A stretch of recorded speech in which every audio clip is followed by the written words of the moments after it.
Assalamualaikum warahmatullahi wabarakatuh. Saudara-saudara sekalian, afallahu ankum.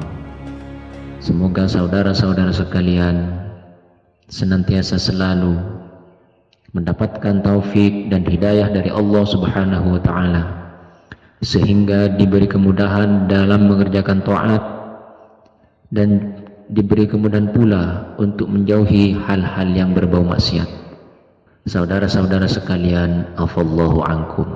Menurut kacamata fikih, antara fakir dan miskin itu mempunyai letak perbedaan. Perbedaannya adalah kalau fakir adalah seseorang yang penghasilannya masih di bawah 50% dari total kebutuhannya dalam sehari-hari. Adapun miskin ini lebih mendingan, karena yang disebut orang miskin adalah yang penghasilannya di atas 50% dari total kebutuhannya dalam sehari-hari. Ya, seperti yang kita ketahui bersama, kemiskinan mulai sejak dulu sampai sekarang adalah sebuah problem yang tidak berkesudahan.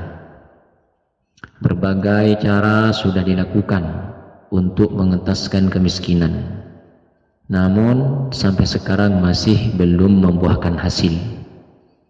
Terbukti masih banyak di sana sini orang-orang yang hidupnya miskin. Pada video kali ini kami akan membagikan dua amalan yang jika diamalkan oleh seseorang maka ia tidak akan ditimpa oleh kefakiran selama-lamanya, bukan hanya dalam hitungan hari, bulan, atau tahun, tapi selama-lamanya ia tidak akan ditimpa oleh kefakiran. Dua amalan ini bersumber dari dua pesan suci Rasulullah Muhammad SAW. Untuk amalan yang pertama, beliau bersabda, "Man qala la haula wa la quwwata illa billahil aliyyil azim kulla yaumin mi'ata marratin lam yusibhu faqrun abada." Barang siapa yang membaca la haula wa la quwwata illa billahil aliyyil azim setiap hari 100 kali, maka ia tidak akan ditimpa oleh kefakiran selama-lamanya.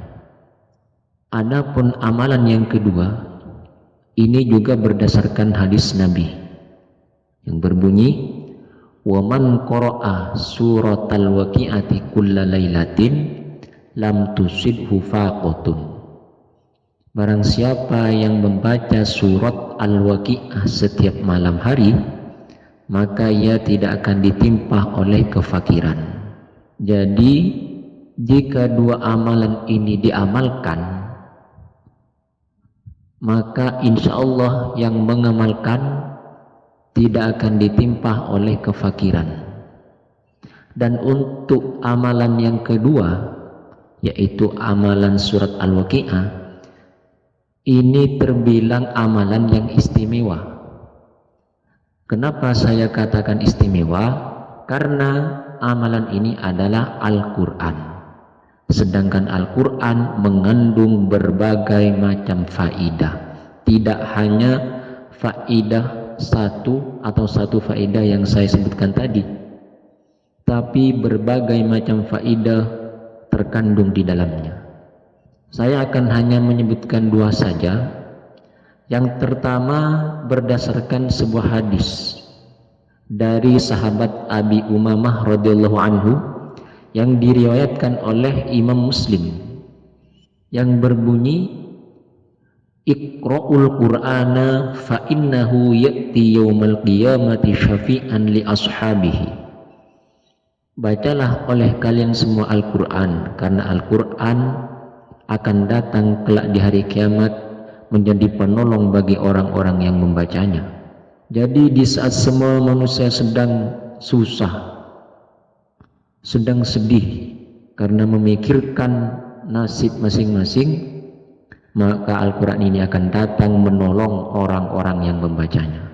Adapun faidah yang kedua Adapun faidah yang kedua, ini juga berdasarkan sebuah hadis dari sahabat Anas radhiyallahu anhu.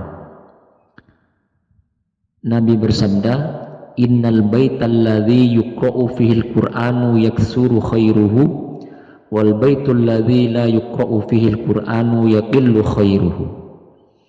Sesungguhnya rumah yang dibacakan Al-Qur'an di dalamnya maka akan banyak kebaikan-kebaikannya, dan sesungguhnya rumah yang tidak dibacakan Al-Quran di dalamnya maka akan sedikit kebaikannya. Jadi rumah yang dibacakan Al-Quran maka di dalamnya akan sekali banyak kebaikan-kebaikan. Tidurnya si penghuni rumah itu akan menjadi kebaikan, candanya menjadi kebaikan, istirahatnya menjadi kebaikan, obrolannya menjadi kebaikan, dan semua aktivitas di dalam rumah itu akan menjadi kebaikan. Dan kebaikan itu dan faidah ini, faidah yang ketiga ini juga bisa didapat dengan cara mendawamkan, mengistiqomahkan membaca surat Al-Waqiah tadi setiap malam. Maka selain kefakiran tidak akan menimpa, Al-Quran yang dibaca itu akan menjadi penolong kelak di hari kiamat, dan rumah yang dihuninya akan penuh dengan kebaikan-kebaikan.